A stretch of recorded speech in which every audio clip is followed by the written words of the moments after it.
Pierre, chapitre 1, versets 13 à 16.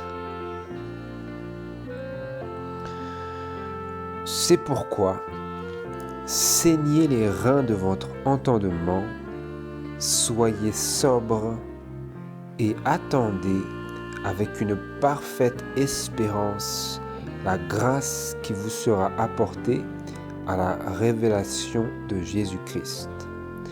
Comme des enfants obéissants, ne vous conformez point aux convoitises de votre ignorance d'autrefois, mais comme celui qui vous a appelé est saint, soyez vous-même saints dans toute votre conduite, parce qu'il est écrit « Soyez saints, car je suis saint ». Bonjour à tous frères et sœurs et bon sabbat à vous tous, que Dieu vous bénisse. Nous sommes aujourd'hui sur la deuxième partie de cette petite série que j'ai entreprise intitulée « Apprends-nous à prier ». Apprends-nous à prier. La semaine dernière, vous vous rappellerez, nous avons contemplé le début de la prière que Jésus nous a enjoint, ou je devrais dire du modèle de prière que Jésus nous a enjoint, afin de pouvoir orienter notre pensée lorsque d'une part lorsque nous adressons à Dieu dans la prière, mais d'autre part vis-à-vis de la vie que nous devrions vivre par rapport à notre prière. Et d'ailleurs, ça s'enclenche directement sur les choses que j'aimerais que l'on puisse méditer aujourd'hui en introduction. Parce que et ça va être directement lié à cette deuxième partie sur le premier élément, disons. Parce que Notre Père, c'est l'introduction où nous nous adressons à Dieu, nous disons son nom, nous exprimons notre relation, sa relation à nous et notre relation à lui. Et ensuite, on a le premier élément de tous ces éléments que Jésus a énumérés et qui sont destinés à diriger nos pensées, notre réflexion dans la prière et dans notre vie. On va le voir par la suite, mais avant que nous y allions, donc l'étude d'aujourd'hui, elle s'intitule « Que ton nom soit sanctifié ». Que ton nom soit sanctifié. Mais avant que nous y allions, avant que nous nous attardions sur vraiment le sens profond de cette partie de la prière que Jésus nous a confiée, j'aimerais attirer votre attention vers le fait que, comme beaucoup d'autres choses qu'il nous est possible de faire dans notre vie religieuse et dans notre connaissance de la vérité biblique, nous sommes naturellement enclins à recevoir le modèle de prière que Jésus nous a enjoint et confié, et nous sommes même naturellement enclins à l'adopter de bon cœur, mais tout en perdant de vue l'objectif et le dessein en vue duquel Dieu nous a enjoint cette prière. C'est-à-dire qu'on est enclin à recevoir, adopter, accepter, mais ensuite à suivre le train de notre vie tout en perdant de vue l'objectif en vue duquel Dieu nous a confié cette prière et a mis cette prière sur nos lèvres, pour ainsi dire. Donc nous pouvons mécaniquement dire la prière, mais ne pas comprendre l'objet et l'objectif et le dessein de la prière. Et donc c'est pour cela que j'aimerais que nous nous concentrions aujourd'hui euh, sur la question de la vigilance, de veiller dans la prière. Vous vous tournez avec moi vers les paroles de Matthieu chapitre 26. Matthieu chapitre 26. Parce que très vite, nous sommes en danger d'accepter sur la forme superficielle et de maintenir la forme, mais de faire autre chose qui n'a, pour ainsi dire, rien à voir avec l'esprit de cette forme de prière que Jésus nous a donnée. Dans Matthieu chapitre 26, versets 38 à 41, nous lisons au sujet de cette disposition naturelle qui est la nôtre en tant qu'être humain déchu de dire une chose tout en faisant une autre chose. Et c'est là que Jésus introduit donc la nécessité de veiller. Vous lisez dans Matthieu chapitre 26, verset 38 ici, jusqu'au verset 41. Donc c'est dans le contexte de Jésus qui arrive dans le jardin de Gethsémane et qui tout d'un coup se voit accablé d'un très lourd fardeau spirituel, et l'esprit de prophétie nous éclaire en nous disant qu'il était chargé du péché du monde entier. C'est pour ça qu'au verset 38, nous lisons que Jésus dit à ses disciples « Mon âme est excessivement triste jusqu'à la mort. Demeurez ici et veillez avec moi. »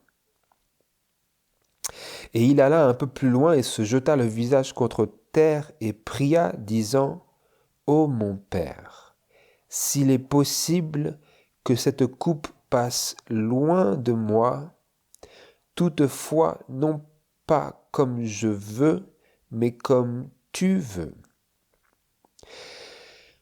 Puis il vint vers ses disciples et les trouva endormis, et il dit à Pierre, « Quoi ? Ne pouviez-vous pas veiller 1 heure avec moi ? Veillez et priez, de peur que vous n'entriez dans la tentation. L'esprit vraiment est volontaire, mais la chair est faible. » Ou comme c'est marqué dans la Bible Osterval, je crois, l'esprit est bien disposé, mais la chair est faible. Donc nous avons une bonne disposition de l'esprit selon l'esprit de Dieu. Notre esprit a reçu l'esprit, mais si nous ne veillons pas de telle manière à ce que notre esprit domine en tout temps et en tout instant sur notre chair, la chair est faible pour faire la volonté de Dieu, mais elle est forte pour faire sa propre volonté. Vous comprenez ? Donc la chair est faible pour faire la volonté de Dieu, mais elle est forte pour faire sa propre volonté, et à moins que nous veillions et dominions sur notre chair, il y aura un renversement des priorités. Quand bien même, selon l'esprit, et comme nous le lisons ici, l'esprit est volontaire et bien disposé. Notre esprit est bien disposé, nous voulons, comme l'apôtre Paul disait dans Romains chapitre 7, « Je veux faire le bien, mais je fais le mal que je ne veux pas faire. » Et donc, pour ne pas rentrer dans ce dilemme-là, que l'apôtre Paul exprimait si bien dans Romains chapitre 7, eh bien, le devoir que Jésus nous enjoint est celui de veiller. Veiller et prier. Pas simplement prier, parce que prier sans veiller, cela n'accomplit vraiment rien, si ce n'est que de parler. Mais Dieu ne veut pas juste qu'on lui parle, Dieu veut qu'on l'aime. Et aimer, ce n'est pas juste des paroles. Jésus disait, si vous m'aimez, gardez mes commandements. En d'autres termes, si vous m'aimez, lorsque vous avez prié, veillez. Veillez dans la prière. C'est ça, l'amour. C'est cela, l'amour. Et donc, lorsque Jésus appelait ses disciples et appelait Pierre en lui disant « Vous n'avez pas pu veiller avec moi 1 heure. J'ai besoin de vous dans ce moment terrifiant. » Les disciples étaient endormis. Ils s'étaient endormis de tristesse, nous lisons à un autre endroit, je ne sais plus où est-ce que je l'avais vu. Lorsque nous sommes tristes, abattus, découragés, nous cessons de veiller parfois, souvent.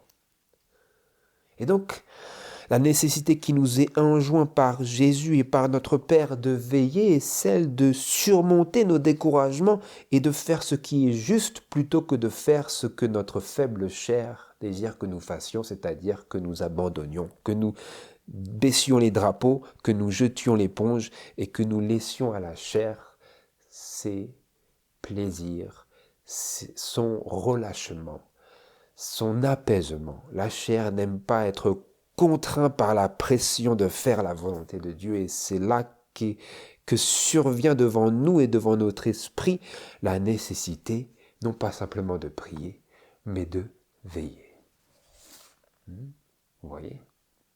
Vous aviez Jésus qui priait ici, et il veillait également, parce que Jésus n'était qu'une incarnation de cette injonction de la parole de Dieu à veiller et prier. Et donc vous aviez Jésus qui priait ici, et il demandait à ses disciples de veiller. Je prie, maintenant il faut que vous veillez, ne vous endormez pas. Et donc vous avez une illustration de cette union de Jésus et de nous qui doit constituer une vie de vigilance et de prière. Nous devons prier mais aussi veiller. Parce que sinon nos prières ne servent à rien. Et Jésus était pour ainsi dire en train de montrer, si je prie mais que vous ne veillez pas, voilà, ça ne servira à rien pour vous. Vous comprenez ? Jésus, il peut prier tout ce qu'il veut. Si nous ne veillons pas, toutes les prières de Jésus, son intercession, c'est zéro. Vous comprenez ? D'où la nécessité pour nous et notre besoin et le désir de Dieu que nous veillions dans la prière. Ou comme l'anglais l'indique si bien, to watch and to pray, c'est-à-dire de veiller en et à la prière. C'est-à-dire que nous veillons selon nos prières. Nous veillons à accomplir et ne pas perdre tout l'objet des choses que nous avons priées et demandées à Dieu. Veiller à ce que notre prière ne soit pas en vain. Watch and to pray. Veiller dans la prière. Et donc, comme je l'ai marqué ici, nous sommes volontaires et bien disposés selon l'esprit. Mais si nous ne veillons pas, notre chair nous induira inévitablement en tentation ou dans la tentation et nous fera céder à la tentation, mais sans aucune conviction solide. C'est-à-dire que la chair, si nous ne veillons pas, ce sera la chair qui va nous dominer, mais sans pour autant être animée d'une réelle conviction solide. La chair n'agit pas selon la conviction, la chair agit simplement selon les convoitises de la chair. Il n'y a pas de réelle logique. Et donc, nous réaliserons que si nous n'avons pas veillé, en fait, nous ferons non pas notre propre volonté, mais la volonté d'un autre que nous. Certes, c'est la volonté de la chair, mais ultimement, et par-dessus tout, nous sommes en train, si nous ne veillons pas, de faire non pas simplement notre propre volonté, mais également la volonté du diable. Et donc nous devenons les suppôts du diable à travers notre propre existence parce que nous n'avons pas veillé dans la prière. Et vous me direz peut-être, mais mon frère, pourquoi tu dis des choses comme ça ? Tu peux pas juste ne pas dire ça. Vous voyez, des fois, on ne veut pas dire parce que c'est trop absurde et c'est trop triste que nous nous abandonnions à de telles absurdités dans notre vie et que nous fassions exactement ce que les disciples ont fait lorsque Jésus avait besoin qu'ils veillent. C'est triste, mais c'est d'être confronté à ce triste tableau de nos échecs. C'est cela qui permet que nous nous réveillons à la réalité de la réalité qui est la nôtre, mais devant laquelle nous aimerions parfois fermer les yeux. Comme les disciples eux-mêmes, ils voyaient la réalité, ils disaient « j'ai pas vraiment envie de voir tout ça, j'ai juste envie d'oublier, dormir ». Ils étaient endormis de tristesse, comme c'est marqué dans un verset, je ne sais plus lequel c'est. Hein? Endormis de tristesse. Des fois, nous sommes tellement tristes, nous voulons juste ne pas voir, ne pas penser. Je me souviens, il y a plusieurs années, quand j'habitais encore à un autre endroit, et que j'étais vraiment sous la pression de ce que cette vérité, de ce message implique en en toute réalité, en toute tangibilité, en toute concrétisation. Et je voulais juste ne penser à rien. Dans ma tête, je disais, je ne veux rien penser, ni de bien ni de mal, je ne veux rien penser. Je veux rien, tout. Je veux que tout s'arrête. Tout. C'était trop fatigant pour moi, le concept d'être constamment plongé dans cette nécessité de mener un combat contre le diable qui est infatigable. Et ça m'avait complètement oppressé, déprimé, complètement découragé. Et je disais, non, je ne veux rien. Rien de l'Esprit de Dieu, rien du diable. Je ne veux rien du tout. Je ne veux rien. Vous voyez? Et ça, c'est lorsque nous ne voulons pas veiller, quand le devoir est trop grand, c'est gigantesque la tâche qui se présente devant nous, et donc nous nous disons, non, je ne veux rien de tout cela, je veux rien, je veux pas de bien, pas de mal, c'est pas possible. Il faut soit que nous choisissons notre place du côté du bien, soit du côté du mal, et dans tous les cas, il y aura une lutte. Vous comprenez? Et donc les disciples, ils étaient confrontés à la lutte dans laquelle Jésus, il était plongé par sa propre décision de sauver l'humanité. Et ils voyaient ça, ils disaient, non, je veux pas voir, c'est pas ça que je voulais voir, je voulais pas ça. C'est pas ça la religion que je... Non, je voulais pas cette option, c'était pas mon projet. Non. Et donc ils se sont dit, oh là, je vais dormir, oublier tout. Vous comprenez? Et c'est ça la réalité, frères et sœurs. C'est ça la réalité à laquelle nous sommes confrontés lorsque notre propre chair devient folle devant la nécessité qui nous est présentée à nos yeux par Dieu lui-même de veiller dans la prière. Veiller dans la prière, c'est là que la réalité de la religion de Jésus-Christ, elle vous frappe comme un train TGV. C'est là que vous comprenez que ce n'est pas un jeu. Et là, quand les frères ils se réveillent, ils viennent à moi, ils me disent, mon frère, ce message, c'est la guerre. C'est la guerre. Mais oui, mes frères et sœurs, mais c'est ça la réalité. Au début, tout le monde me dit, mon frère, nous acceptons la vérité, c'est sublime. Après, il y a plein de guerres et de rébellions et de conflits internes et de querelles. Et ensuite, ils sont plongés vers cette nécessité de la solitude et le diable, il les attaque de plus en plus. Et après, ils me disent, mon frère, je ne savais pas que ça allait être comme ça, là, ça n'a jamais été comme ça dans ma vie. C'est ça le criblage. C'est ça le criblage, mes frères et sœurs. C'est pour de vrai. C'est la guerre. Parce qu'au début, tout le monde croit que c'est toute la vie en rose et tout.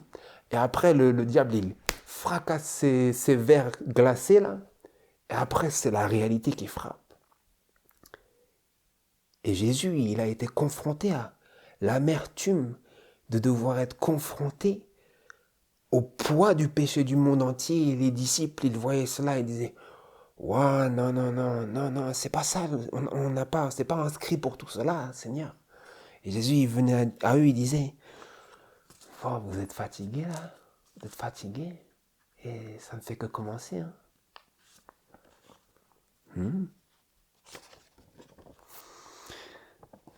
Donc nous avons besoin de veiller et prier, de veiller dans la prière, c'est-à-dire de veiller à exaucer et à accomplir dans la mesure du possible nos propres prières par notre vigilance.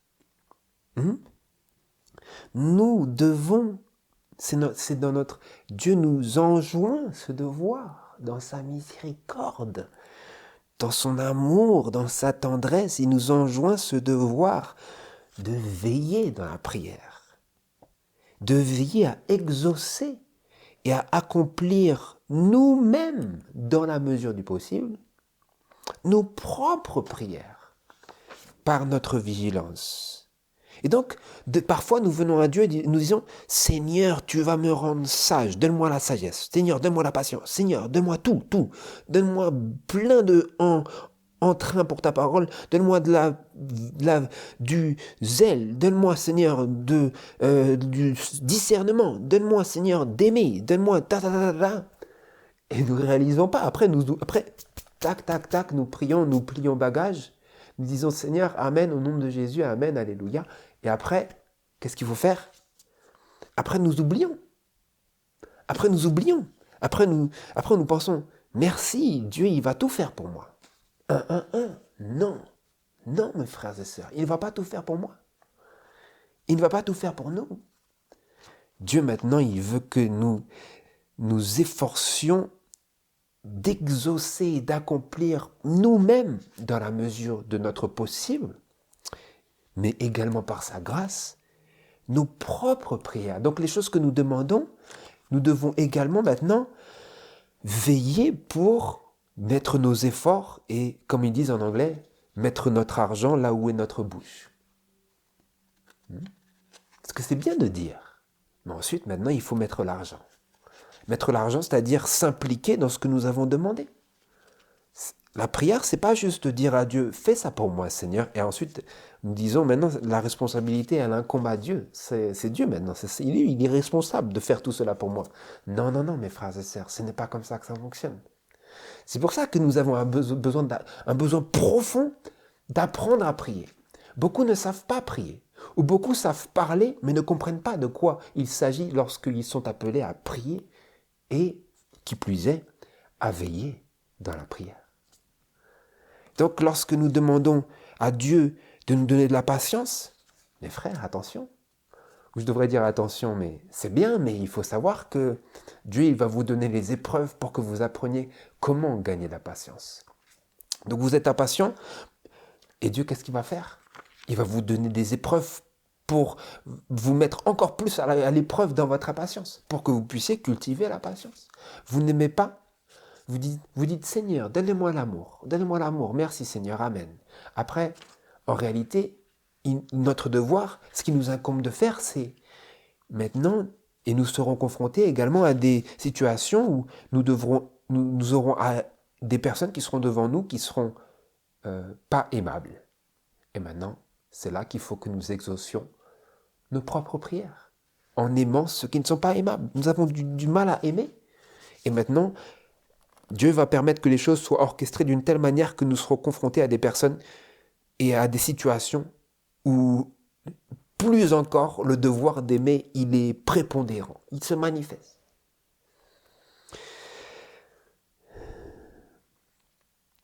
Et donc, j'aimerais aussi mentionner que, mes frères et sœurs, la prière, ce n'est pas un feu vert pour faire tout ce que nous voulons, ou bien pour s'imaginer que Dieu fera pour nous ce qu'il est de notre devoir de faire pour nous-mêmes.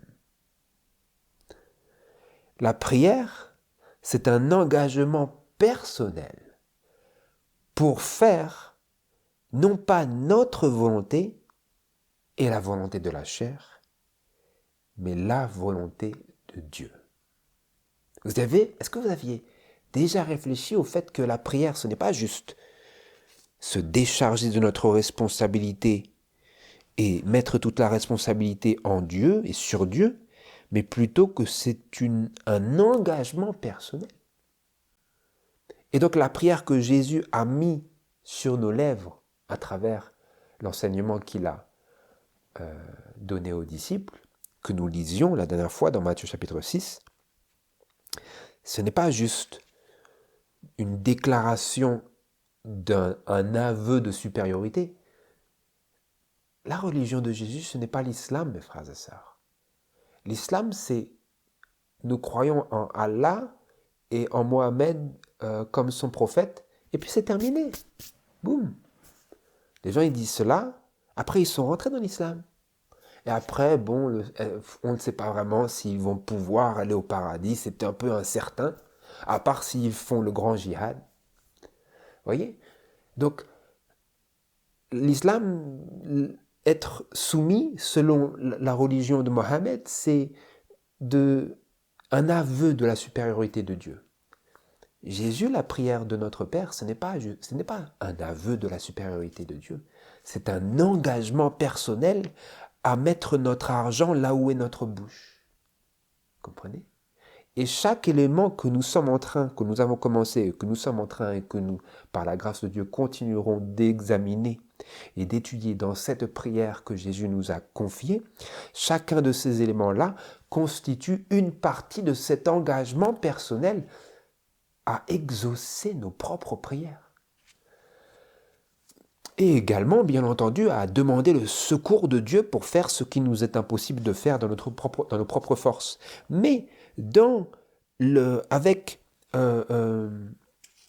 la base fondamentale de la foi du croyant, eh bien, à cette prière-là, où nous avouons et nous admettons la toute-puissance de Dieu et que nous nous réclamons de son soutien, inséparablement lié à cela, et notre devoir maintenant de faire, dans la mesure de notre possible, tout ce que nous pouvons pour accomplir et exaucer nos propres prières.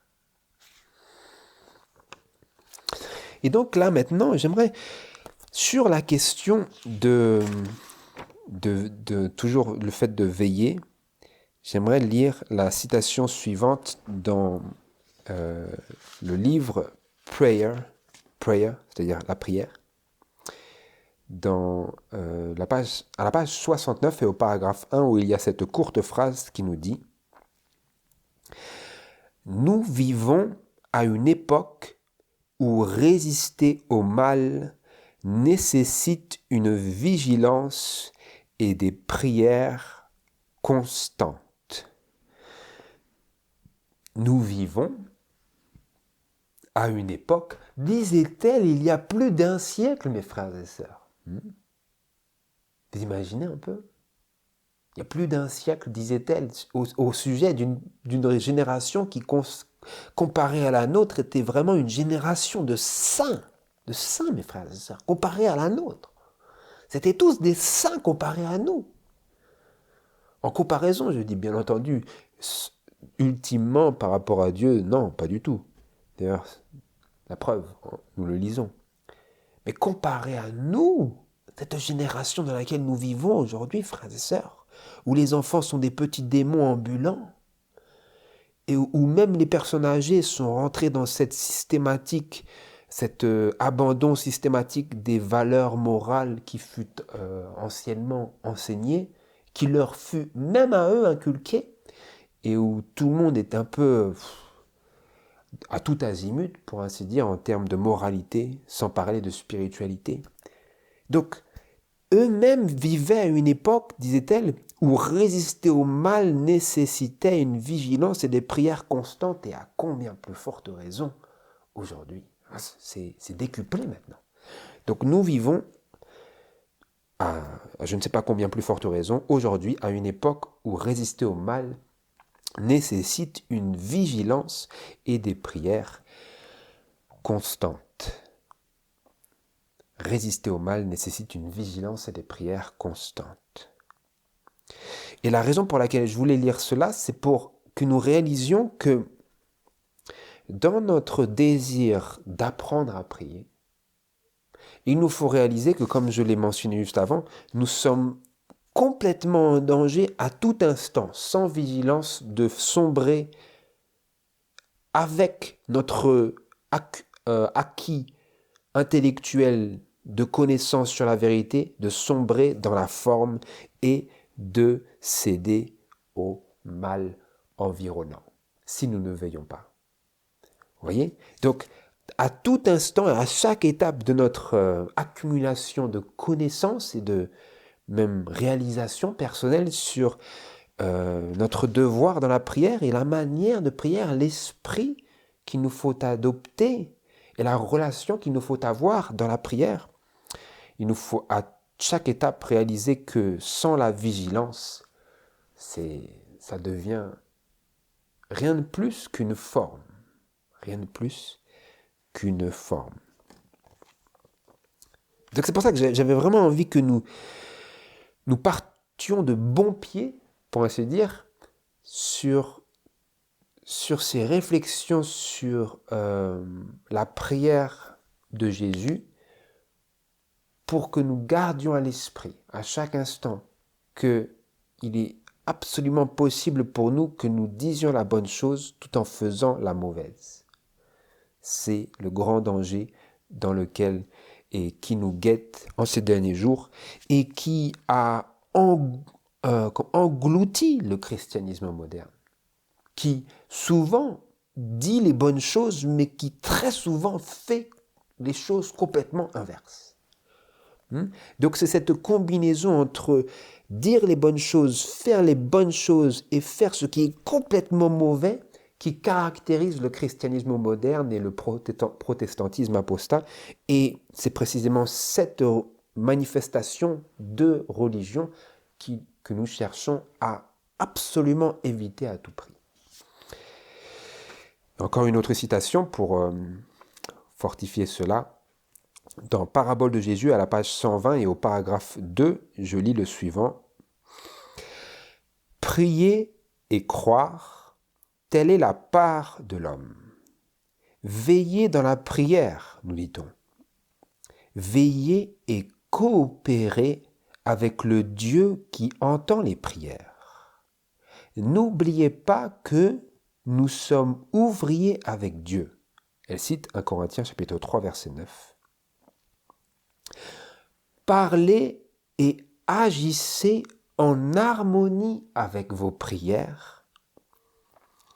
Cela fera toute la différence pour vous si l'épreuve démontre que votre foi est authentique ou bien si elle révèle que vos prières ne sont qu'une forme.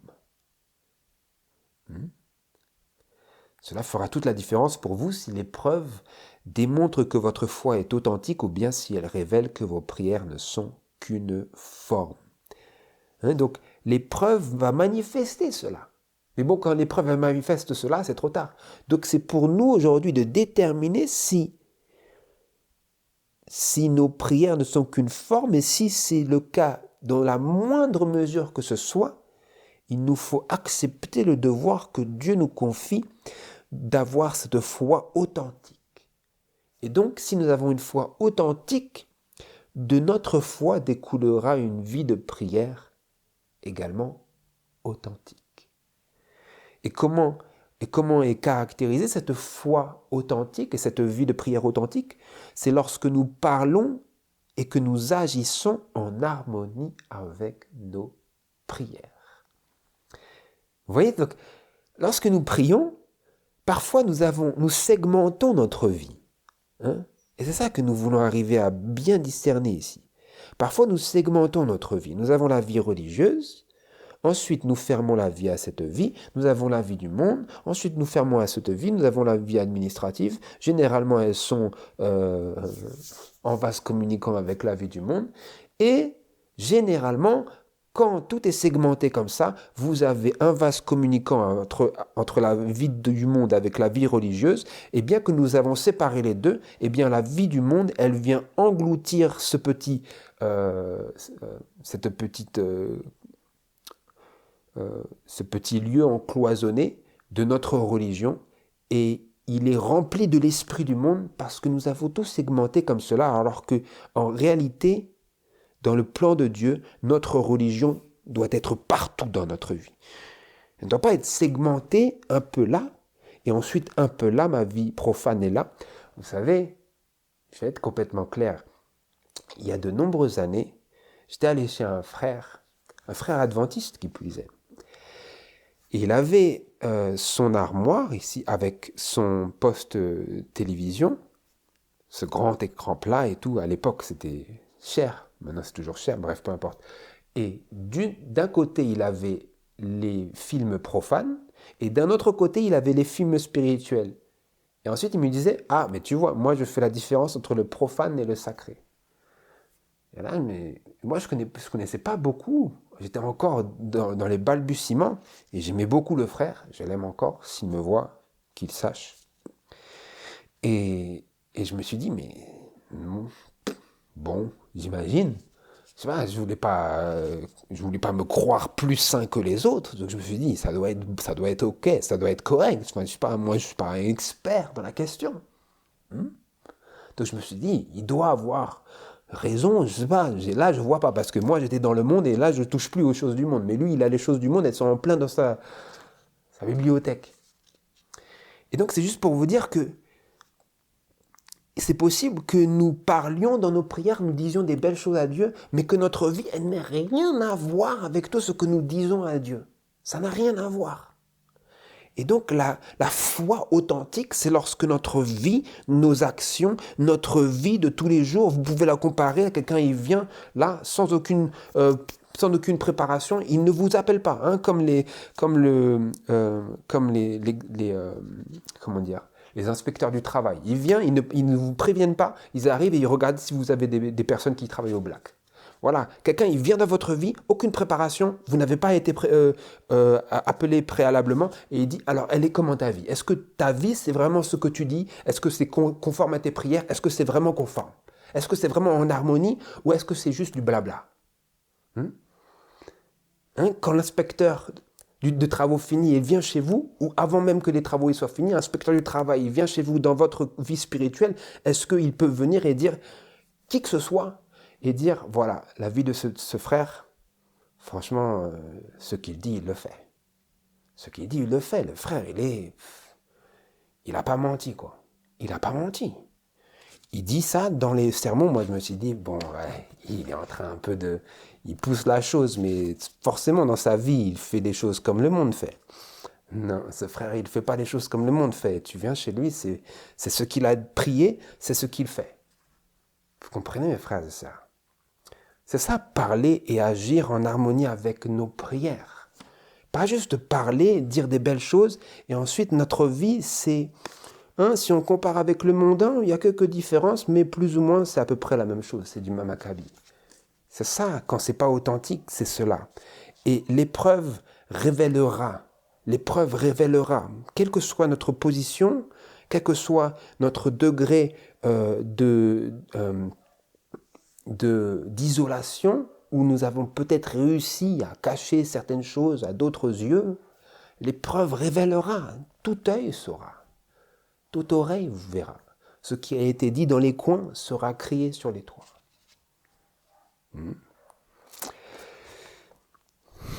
J'aimerais que nous passions au cœur du sujet, parce que sinon nous n'y arriverons jamais. Il y a beaucoup de choses à dire. Je vais passer les trois autres citations que j'avais à l'esprit, que j'avais envisagé de lire, et je vais passer au cœur du sujet, qui est notre fameuse prière de Matthieu chapitre 6. Matthieu chapitre 6 et verset 9. Donc nous revenons à ce que nous avions contemplé la semaine dernière.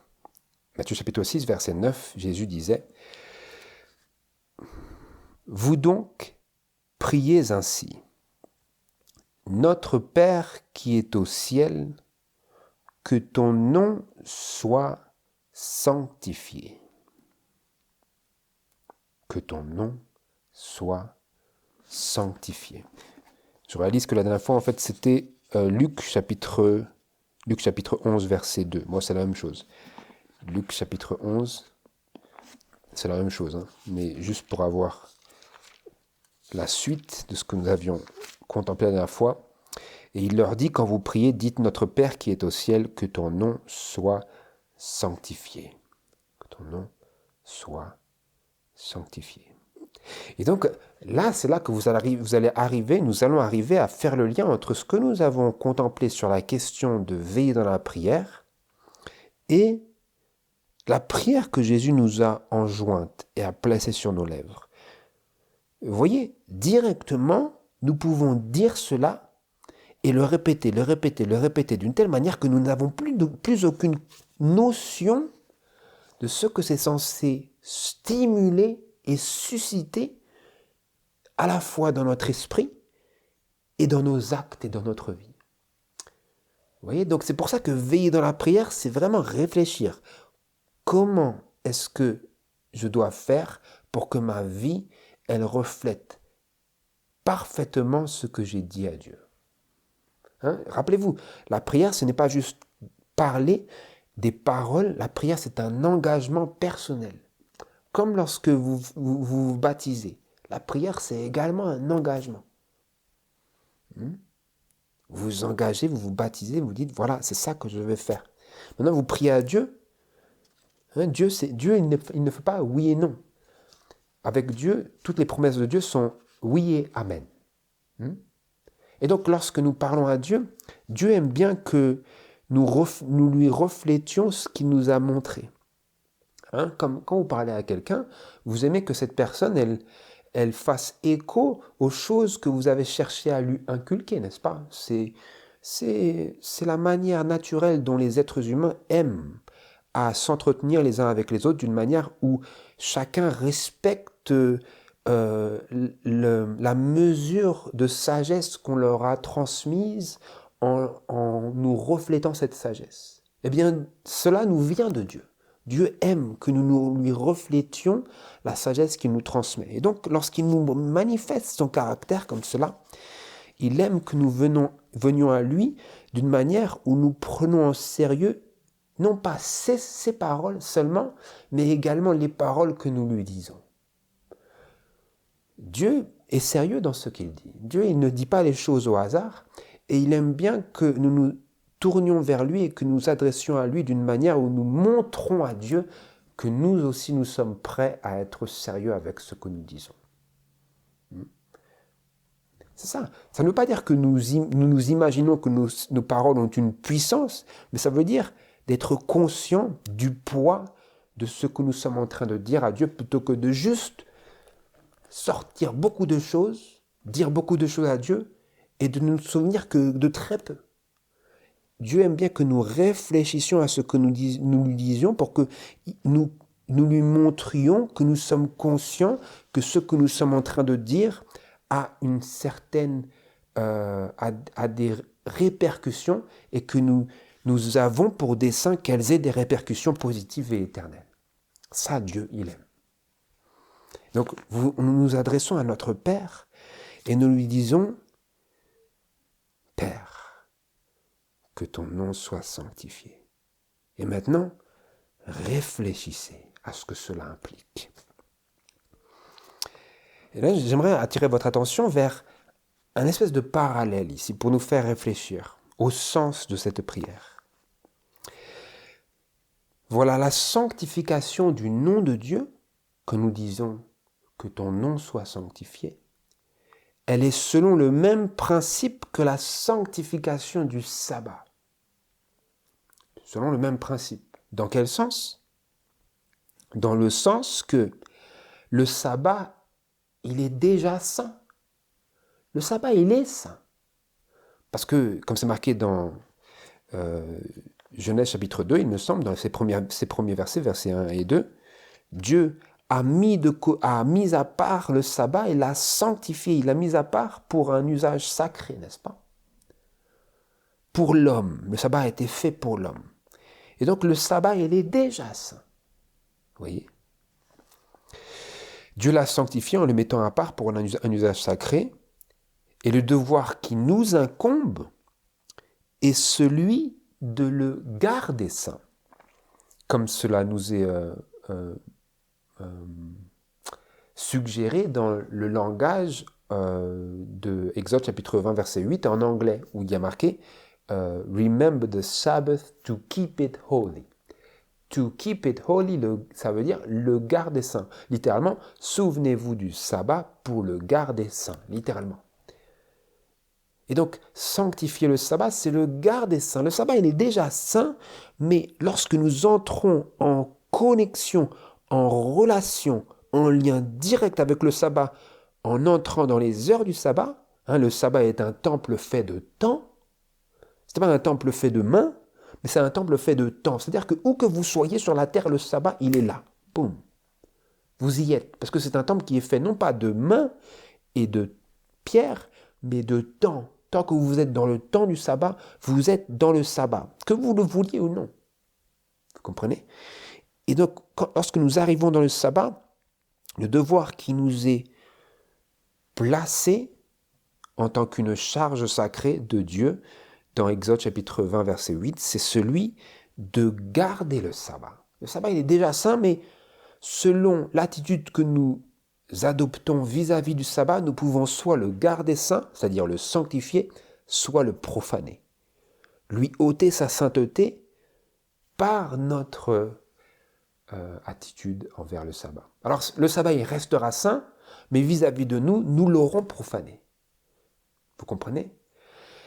Pour ce qui est de nous, dans notre relation au sabbat, si nous ne le sanctifions pas, nous sommes en train de le profaner et notre influence sera une influence de profanation du sabbat, c'est-à-dire de souillement du sabbat, de souillement du temple fait de temps qu'est le sabbat. Et cette influence sera celle que nous porterons et que nous véhiculerons à tous ceux qui auront pu assister à notre désécration de ce temple et de ce temps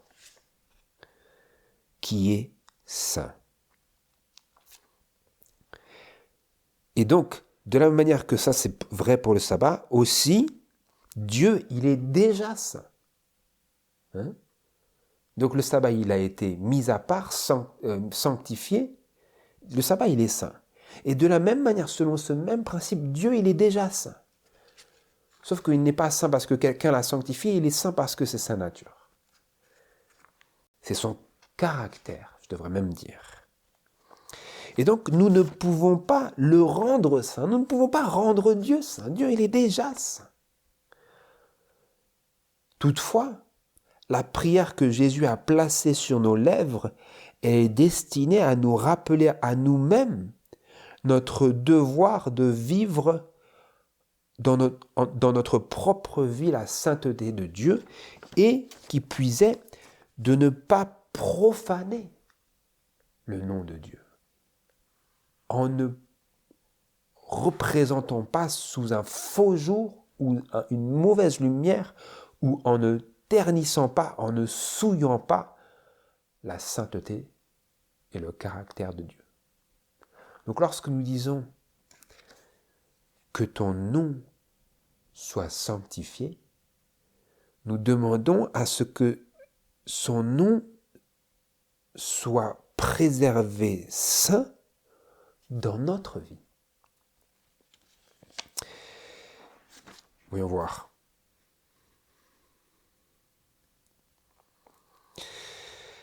Je vais faire un raccourci ici dans cette explication par rapport au lien entre le nom de Dieu et la gloire et le caractère de Dieu. Si vous lisez dans Exode chapitre 33, versets 18 à 19, Moïse demandait à voir la gloire de Dieu. Il disait « Montre-moi ta gloire ». Ensuite, Dieu lui répondit « Je proclamerai, je ferai passer toute ma bonté devant toi et je proclamerai le nom de l'Éternel ».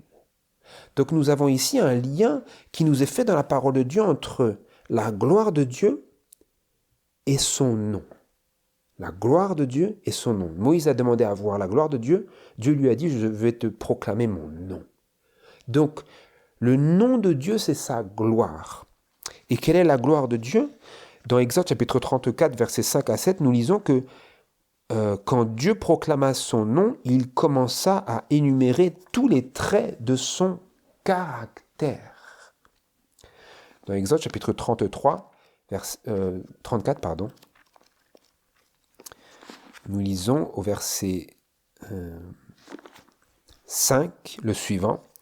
« Et l'Éternel descendit dans la nuée, et il se tint là avec lui, avec Moïse, et il cria le nom de l'Éternel. Et l'Éternel passa devant lui et cria de point l'Éternel.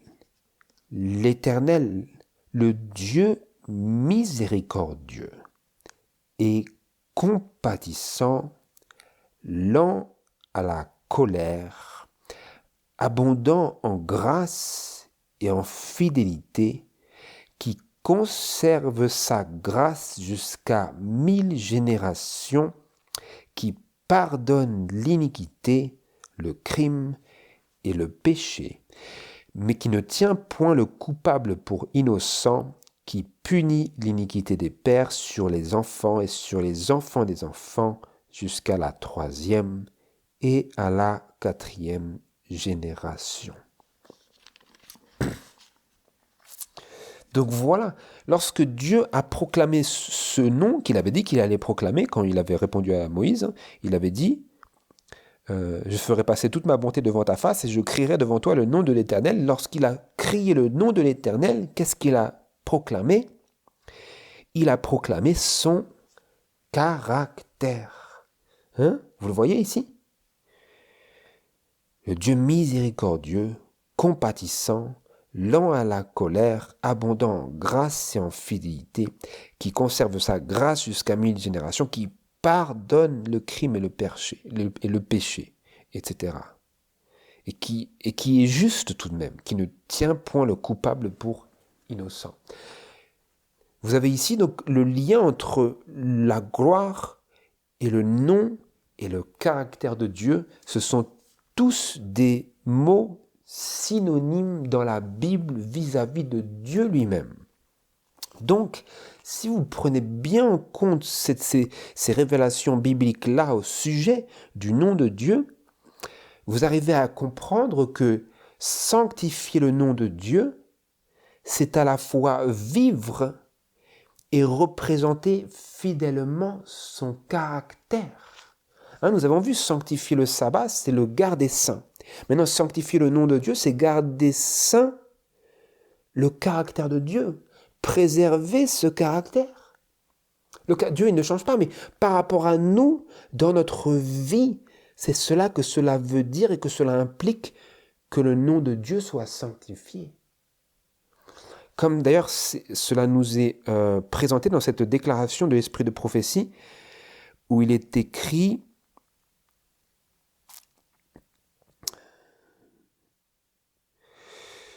si je peux le trouver,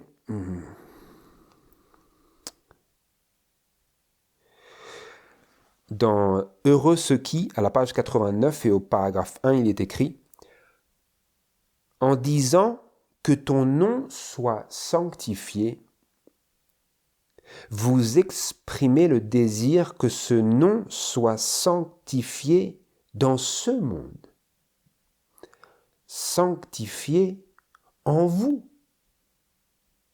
Dieu vous a reconnu comme ses enfants devant les anges et devant les hommes.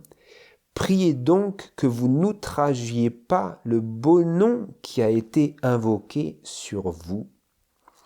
Dieu vous envoie dans le monde comme ses représentants. Dans chaque acte de votre vie, vous devez révéler le nom de Dieu. Cette prière, le Notre Père, cette prière vous appelle à posséder son caractère. Vous ne pouvez sanctifier son nom, vous ne pouvez le représenter dans le monde si votre vie et votre caractère ne représentent pas la vie et le caractère de Dieu. Ce n'est qu'en acceptant la grâce et la justice de Christ que vous y parviendrez. Vous voyez ? Sanctifier le nom de Dieu, lorsque nous prions cette prière que ton nom soit sanctifié, nous sommes en train de demander que son nom, nous exprimons notre désir que ce nom soit sanctifié dans ce monde, sanctifié en nous. C'est cela que la prière veut vraiment dire. Lorsque nous demandons que le nom de Dieu soit sanctifié, ce n'est pas pour qu'il soit sanctifié dans ce lieu, dans ce pays, dans le ciel, par cette personne. C'est pour nous. C'est pour nous. La prière est exclusivement pour nous. Elle est destinée, qu'est-ce que c'est ? Cette prière vous appelle à posséder son caractère. Donc la prière est destinée à nous rappeler à nous-mêmes notre appel, ou l'appel que Dieu nous fait à être rendu conforme à l'image de Christ, qui lui-même était la représentation parfaite du Père. Il était l'image du Dieu invisible. Qu'est-ce que c'était marqué dans Jean chapitre 17? Brièvement ici. Jean chapitre 17, que disait Jésus vis-à-vis de ce qu'il avait fait sur la terre? Est-ce qu'il voulait désormais que ses disciples puissent également faire? Verset 4, il disait « Je t'ai glorifié sur la terre, j'ai achevé l'œuvre que tu m'avais donné à faire. Je t'ai glorifié. J'ai sanctifié ton nom, disait Jésus. » Et donc, c'est pour ça qu'il donnait cette prière aux disciples, parce que c'était précisément la prière qu'il avait pu lui-même exprimer et qu'il avait pu lui-même vivre et exaucer par ses propres actions.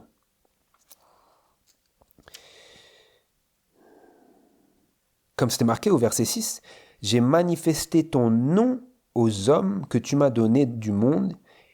Ils étaient à toi et tu me les as donnés et ils ont gardé ta parole. » J'ai manifesté ton nom aux hommes. Jésus a sanctifié le nom du Père. Sanctifié le nom de Dieu. J'aimerais que nous puissions nous tourner pour conclure vers le passage de 1 Pierre chapitre 1. 1 Pierre chapitre 1 verset 13, notre lecture biblique, jusqu'au verset 16. C'est pourquoi, saignez les reins de votre entendement, soyez sobres et attendez avec une parfaite espérance la grâce qui vous sera apportée à la révélation de Jésus-Christ.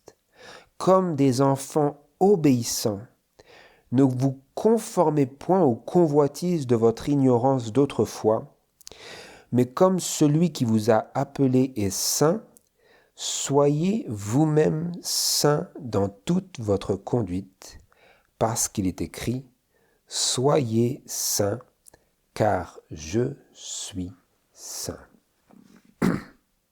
Et donc, comme je l'ai marqué ici, sanctifier le nom de Dieu, c'est nous mettre nous-mêmes en relation avec notre Père comme des enfants obéissants. Pas comme des enfants récalcitrants, rebelles et indisciplinés, mais comme des enfants obéissants, en ne nous conformant pas aux convoitises de la chair et de notre ignorance d'autrefois, mais en nous conformant à sa sainteté à travers la connaissance qui nous est révélée par l'Évangile. Quelle est la connaissance qui nous est révélée de Dieu par l'Évangile? C'est la connaissance d'un Dieu miséricordieux. La connaissance d'un Dieu qui a envoyé Jésus pour sauver nous qui étions sans aucun espoir de salut. Nous dont les justices n'étaient et ne sont naturellement que comme un vêtement souillé, comme c'est marqué dans Ésaïe chapitre 64, verset 6. Et c'est donc face à cette connaissance de Dieu que nous sommes appelés à nous conformer à la sainteté de Dieu. Pas à la sainteté d'un Dieu froid, mais à la sainteté d'un Dieu qui a pourvu pour que nous soyons transformés et qui a, pour faire cette provision-là, effacé notre ardoise à travers le sacrifice que Jésus a fait. C'est par la justification, l'œuvre de la justification, que la voie nous est ouverte pour vraiment accomplir et nous conformer à cet appel qui est exprimé ici, non pas simplement dans la prière de Jésus qui nous a confié dans Luc chapitre 11, mais également dans 1 Pierre où nous sommes appelés à être saints comme Dieu est saint. Que ton nom soit sanctifié. J'aimerais lire pour terminer notre brève méditation aujourd'hui cette citation de l'esprit de prophétie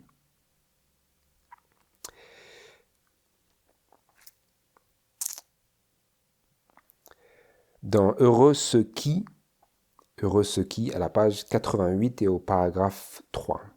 Au début, au paragraphe 2, on nous dit ceci, je vais le lire pour le contexte.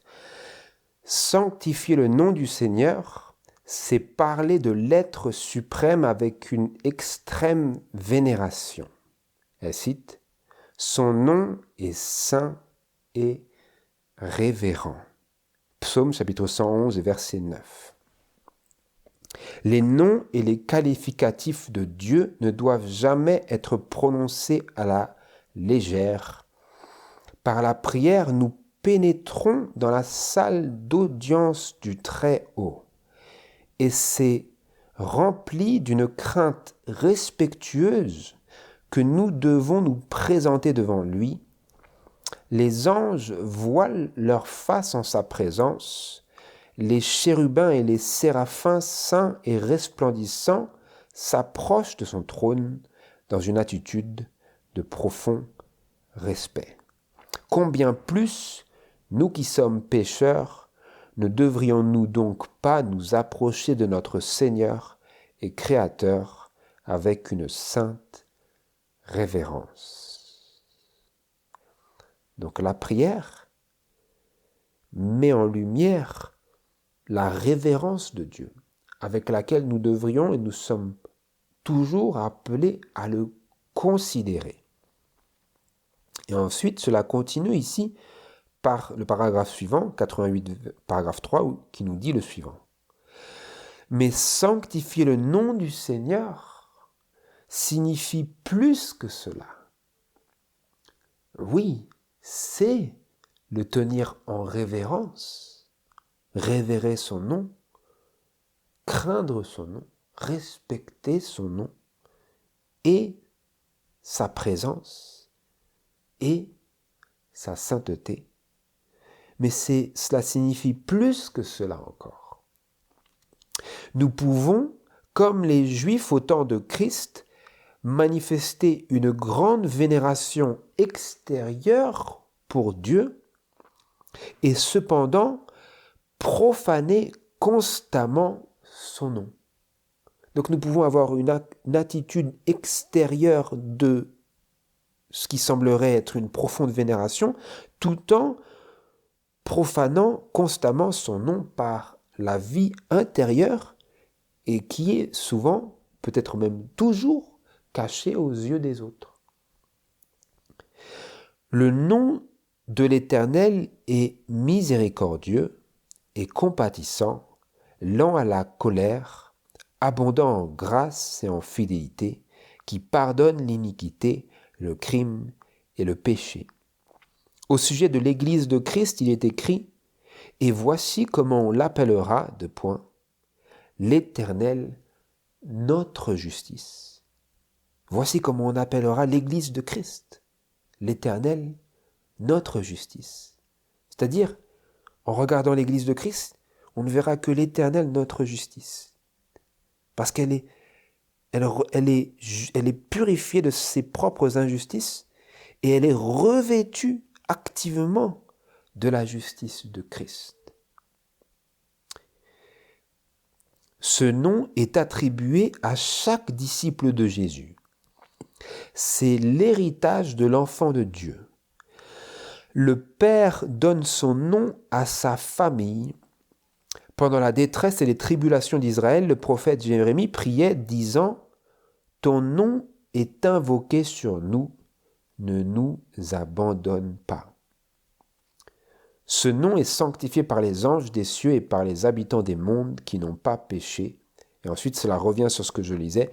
En disant que ton nom soit sanctifié, vous exprimez le désir que ce nom soit sanctifié dans ce monde, sanctifié en vous. Voilà, frères et sœurs, pour notre étude d'aujourd'hui. J'espère que cela vous aura éclairé, inspiré, peut-être rectifié votre raisonnement et puissions-nous y puiser une réelle et durable inspiration dans notre relation avec Dieu par la prière et par notre communion constante avec lui pour que l'on puisse véritablement cogiter sur ce que nous disons et anticiper les choses que nous disons à Dieu pour prévoir réellement des engagements personnels lorsque nous nous adressons à lui et que nous lui répétons les paroles que Jésus nous a enseigné de dire dans la prière, pour que l'on puisse dire notre Père, et intelligemment, notre Père, que ton nom soit sanctifié. Que l'on puisse vraiment ressentir le poids de la responsabilité qui nous est confiée et qui nous incombe lorsque nous disons de telles choses. C'est celle de décider et de proclamer et de choisir que ce nom et de demander que ce nom, son nom, soit sanctifié dans ce monde et dans notre vie. Puisse le Seigneur nous aider véritablement dans ce sens-là et nous accorder le soutien de son esprit. C'est ma prière. Que Dieu vous bénisse au nom de Jésus. Amen.